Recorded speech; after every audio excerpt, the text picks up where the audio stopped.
You're not paying for the product. You are the product. You are being programmed.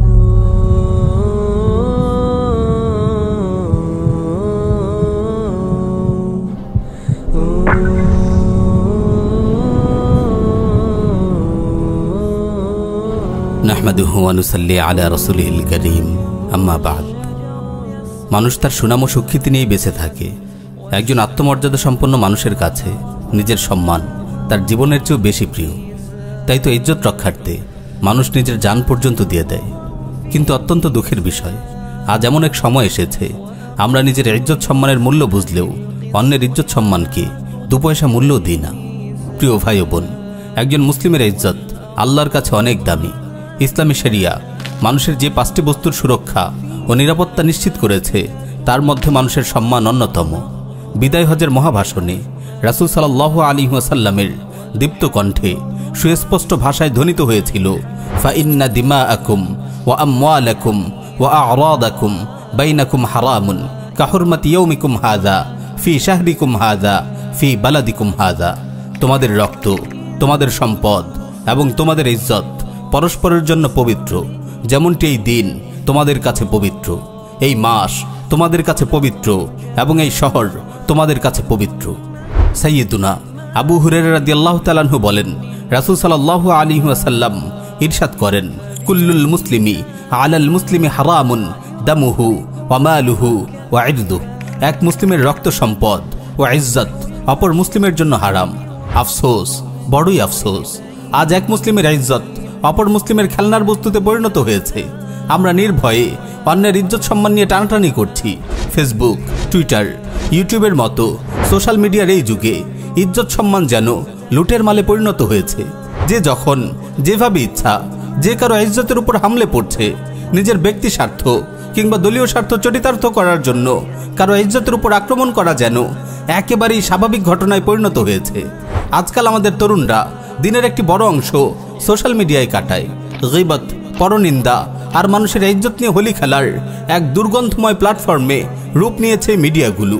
আস্তাগফিরুল্লাহ, আল্লাহ আমাদের হেফাজত করুন। প্রিয় ভাই ও বোন, আপনি কি সোশ্যাল মিডিয়ায় ছড়িয়ে পড়া গুনাহ ও গোমরাহি সম্পর্কে সতর্ক আছেন? আপনি কি জানেন ফেসবুকে আপনার কাটানো সময়গুলো আপনার আমল নামায় নেকি যোগ করছে, নাকি আপনার অজান্তেই আপনার নেক আমলগুলোকে জ্বালিয়ে পুড়িয়ে ছারখার করে দিচ্ছে? ফেসবুকে আপনার রিয়েক্ট, আপনার কমেন্টের জন্য কি আল্লাহর কাছে আপনাকে জবাবদিহি করতে হবে না? যেসব ভাই কমেন্টে অন্যায়ভাবে মুসলিম ভাইদের ইজ্জত নিয়ে ছিনিমিনি খেলছেন, গীবত করছেন, গালি দিচ্ছেন, অশ্লীল মন্তব্য করছেন, তারা কবে সতর্ক হবেন? আলিমদের মাঝে বিভিন্ন মাসাইল নিয়ে ইখতিলাফ ছিল, ইখতিলাফ থাকবে। আপনি কেন মাঝখানে পড়ে নিজের ঈমান আমল বরবাদ করছেন? কোনো নামধারী আলিম গুমরাহি প্রচার করলে তার প্রতিবাদ ও খণ্ডন অবশ্যই কাম্য, তবে তা হবে আদব সহকারে, দলিলের ভাষায়। আপনার কথায়, আপনার কলমে যদি আদব না থাকে, দলিলের ভাষায় কথা বলার যোগ্যতা যদি আপনার না থাকে, তবে আল্লাহর ওয়াস্তে চুপ করে বসে থাকুন। এই কাজ আপনার নয়।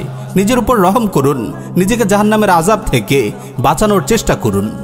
প্রিয় ভাই ও বোন, সাবধান, আমরা বারবার আপনাকে সতর্ক করছি। ফেসবুক যেন আপনার ঈমান আমল বরবাদের কারণ না হয়। আপনার হাত ও জবানকে নিয়ন্ত্রণ করুন। মানুষের দোষ ত্রুটির পেছনে পড়বেন না। আপনার দলকে সমর্থন করে না বলে কাউকে চোখ বন্ধ করে ইহুদি খ্রিস্টানের দালাল বলে বসবেন না। কেবল শত্রুতার বশে কাউকে বাতিল, গোমরাহ, মুনাফিক, কাফির, খারিজি ট্যাগ লাগাবেন না। আল্লাহ রাব্বুল আলামিন ইরশাদ করেন, ইয়া আইয়ুহাল্লাযীনা আমানু লা ইয়াসখার কওমুম মিন কওমিন আসা আন ইয়াকুনু খায়রাম মিনহুম ওয়া লা নিসাউম মিন নিসাইন আসা আন ইয়াকুননা খায়রাম মিনহুন্না ওয়া লা তালমিজু আনফুসাকুম ওয়া লা তানাবাজু বিল আলকাব বিসাল ইসমুল ফুসুক বা'দাল ঈমান ওয়া মান লাম ইয়াতুব ফাউলাইকা হুমুয যালিমুন। হে মুমিনগণ, কোনো পুরুষ যেন অপর কোনো পুরুষকে উপহাস না করে, কেননা যাকে উপহাস করা হয় সে উপহাসকারী অপেক্ষা উত্তম হতে পারে। এবং কোনো নারী অপর কোনো নারীকেও যেন উপহাস না করে, কেননা যাকে উপহাস করা হয় সে উপহাসকারী অপেক্ষা উত্তম হতে পারে। তোমরা একে অপরের প্রতি দোষারোপ করো না এবং তোমরা একে অপরকে মন্দ নামে ডেকো না। ঈমানের পর মন্দ নামে ডাকা অতি মন্দ কাজ। যারা তাওবা করে না তারাই জালিম। সুবহানাল্লাহ। কোরআন কত স্পষ্ট ভাষায় বর্তমান সোশ্যাল মিডিয়ায় ছড়িয়ে পড়া রোগ ব্যাধি সম্পর্কে আমাদের সতর্ক করেছে। প্রিয় ভাই ও বোন, সোশ্যাল মিডিয়ায় যাই শোনেন তাই প্রচার করতে শুরু করবেন না। এটি মিথ্যুকদের কাজ। কারো ব্যাপারে অপবাদ রটানো হলো আর আপনি কোনো ধরনের দলিল প্রমাণ ছাড়াই হুট করে তা বিশ্বাস করে ফেললেন, এমন মারাত্মক ভুল যেন কখনো না করেন। মানুষের স্বভাবটাই এমন, সব সময় তারা একে অপরের কুৎসা রটনা করে বেড়ায়। যার খেয়ানত কিংবা গাদ্দারি আপনি নিজে দেখেননি, তার মান মর্যাদার পেছনে পড়বেন না। সাইয়্যিদুনা আবু হুরায়রা রাদিয়াল্লাহু তাআলা আনহু বলেন, রাসূল সাল্লাল্লাহু আলাইহি ওয়াসাল্লাম ইরশাদ করেন, কাফা বিল মারই কাযিবান আন ইউহাদ্দিসা বিকুল্লি মা সামিআ।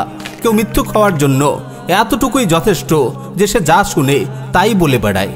প্রিয় ভাই ও বোন, কখনো ভাববেন না সোশ্যাল মিডিয়ায় আপনার লাইক, কমেন্ট, আপনার ট্রোল, আপনার অপবাদ, আপনার অশালীন মন্তব্যের জন্য আপনাকে পাকড়াও করা হবে না। ওয়াল্লাহি ফেসবুকে ব্যয়িত প্রতিটি সেকেন্ডের হিসাব আপনাকে দিতে হবে।